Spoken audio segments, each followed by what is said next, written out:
Hi guys, welcome to Homesteading Through Our Eyes. It's August 28th. That makes it 20 months since we moved into the yurt and 4 years since we've owned our property here. I wanted to give an update on how it's been here. I haven't done an update in a month or two, so this one might be a long one.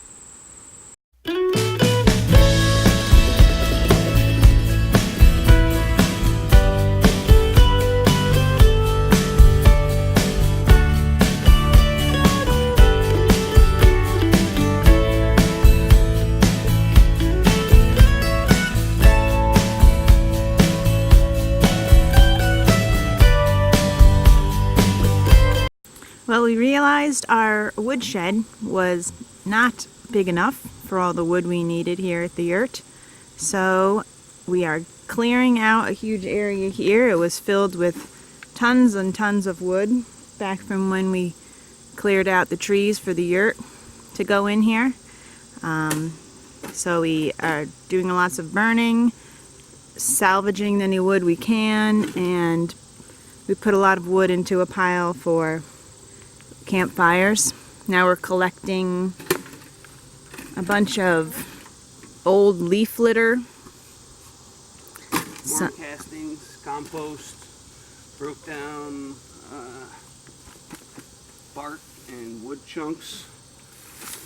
Like this stuff here, once it's really good and broken down, and that's really good for a compost. So we're bringing it down to the compost down in the garden to add to all the greens that we've been adding lately. Because compost is very important when you're an organic farmer. So hopefully in the next month we'll have another woodshed built so we can start putting in all the wood that we've been working on, which is something else we've been doing for the last month or two. All this wood back here is all new split and stacked wood. Then we have our wood that we did way back in March. So we should have a good supply of wood this year. I think we will have enough, but I've been wrong many times in the past. The chicken coop finally got completed. We shingled the top. Used to have a tarp on there, was not the nicest looking. It looks much better now. And there's a girl in there. Sorry, honey. And we also added a window in the back to let some more sun come in. During the winter time, especially. At night. Sun sets off that way. The leaves are cleared. Instead of having a wall, now sun will be able to get through the window and heat it up a little bit towards the evening. This area was also getting overgrown by jungle, I'll call it. As you can see, some of the roots and stems were this close. So we went back and tried to fight a little bit of nature back and cut out this whole area to make it easily accessible for the filing cabinet and easily accessible for storage under the yurt. We also had the scaffolding set up in front of the chimney for 2 years pretty much, and it was just big and in the way, and I decided to go through and just build a ladder right onto the support structure for the chimney.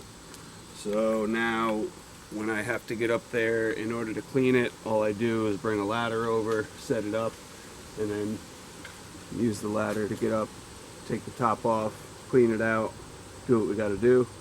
And now there's not a 15 foot tall by 10 foot wide structure sitting in the way. So as you know, summer has now coming to an end here in upstate New York. It is the very last couple days of August, And as we move into September, the days starting to get cooler. We top out at in the 70s now, and the nights are getting as low as 50s, and I even saw some 40s in the near future. So it's time to start preparing for winter. Summer was intense for the month of July.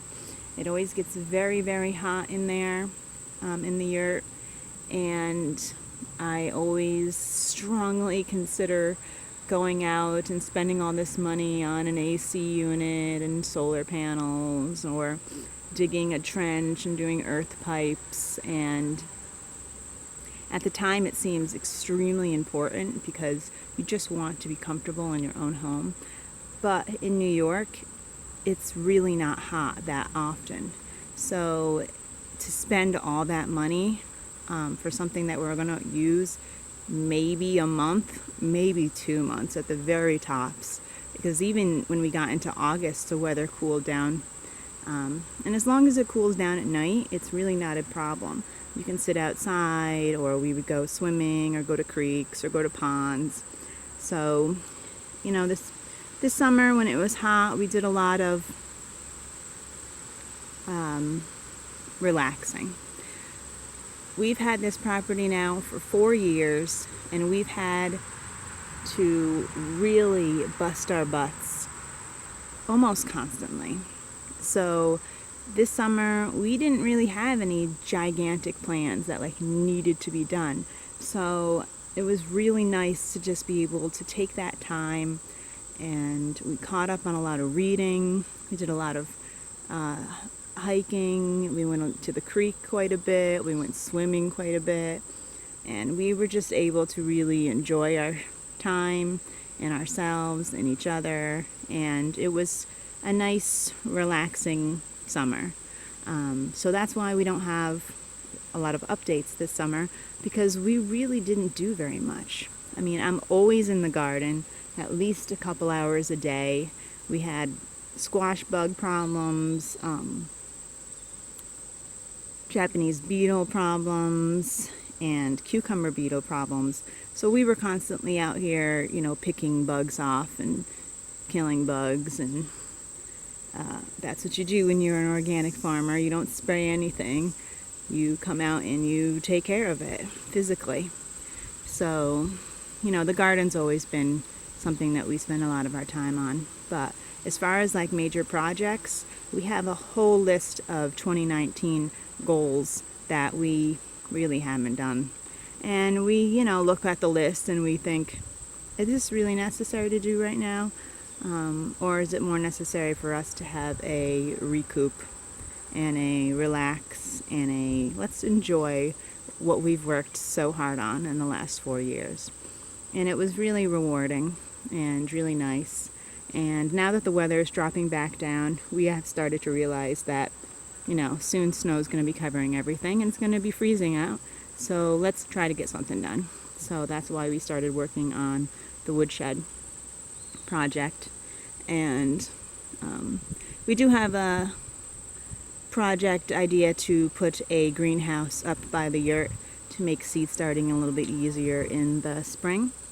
We do have one down here in the we do have one down here in the garden, but it's not really convenient to come down here in February, March, April. You know, it's quite a trek down here, and if there's snow all over the place, who wants to walk that much in the winter in the snow?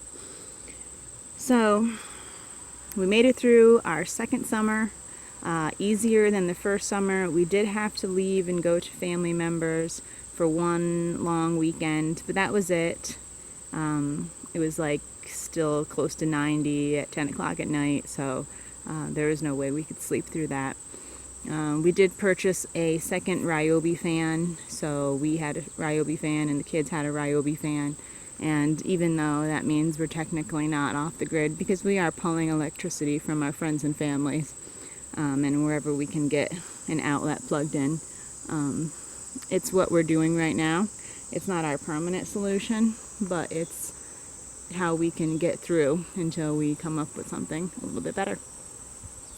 So having the fan blowing on us at night really helped us to be able to stay at the yurt for some of those, high 70s, low 80s nights. The garden started off a little slow this year with a really wet spring and early summer, but now that it's the end of August, everything always seems to be doing better in the end of August than any other time during our growing season. So we have our huge green bean wall here. It's producing handfuls and basketfuls daily. I tried these black cherry tomatoes this year. It's an heirloom, and I just absolutely love them. They grew phenomenal, and it just seems like there's just an endless amount of them on here. No matter how many times I come down and fill up the little containers for the farm stand, there is still a ton more on here for us to eat, and they are so delicious, so delicious. One of my most favorite tomatoes I've ever eaten. As you can possibly hear, I'm not sure, rain on the roof. We're having one of those kind of stuck inside rainy days, so we're doing some editing and some video making, and hopefully you enjoy it. Thanks for watching our update. Stay tuned because we're going to get back to some more major projects now that it's becoming a little more tolerable to work outside and a little less fun to hang out. So, as I said, thanks. Have a good day. Check you soon. Peace.